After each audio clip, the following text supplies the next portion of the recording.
I was just wondering how a regulated drug supply will ultimately solve the both spiritual and social reasons that some of us turn to drugs in the first place.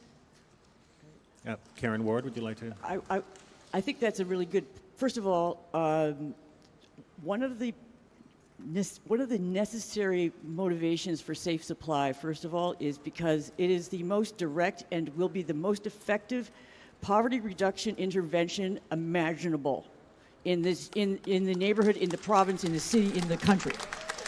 If we can take the morality out of and the judgment out of which drugs are drugs, which drugs are bad, as if they have an inherently evil quality, which is to say we purchase them on the street from unknown sources, and which drugs are good for you, which drugs are medicine, which drugs are sanctioned, which drugs are prescribed, which is to say co-managed. And where this judgment is it's based in race, it's based in class, it's based in colonial extraction. These are resources that have been extracted. Now, what the trench, you said, which is perfect. The trench that we're in, it's like that, we've been down so long, it looks like up to me. It's not an income gap, it's a cliff.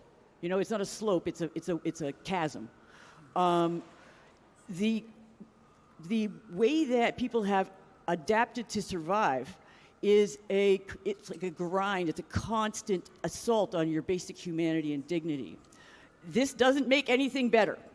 So whatever kind of motivations, drugs, whatever form, are a solution to a problem, just not a very good one.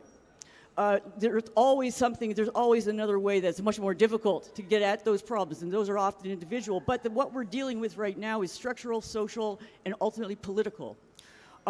So the first thing that I would say that we need to talk about healing, it's all of us. It's not an individual problem at all. So when we're talking about, hey, if someone's sick, they need to go out, they're going to go. Well, every moment there's something in the back. Everyone knows I might go die. I don't know. We'll see what happens. I don't know, whatever. That is not acceptable. That is destroy. That's why I say I'm very concerned about the public in public health, because this is something that we're constantly doing all the time to each other, and it's a choice. So safe supply is really much more for non-drug users, because we cannot keep doing this to each other and call ourselves any kind of decent people at all. So,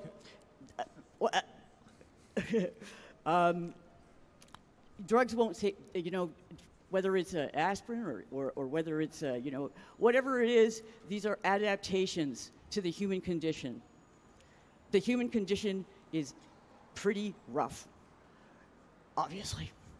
So can we get to the point, can we not judge substances and the people who use them because we don't like to see people visibly suffering, because it makes people feel guilty and bad because it should? Karen, thank you.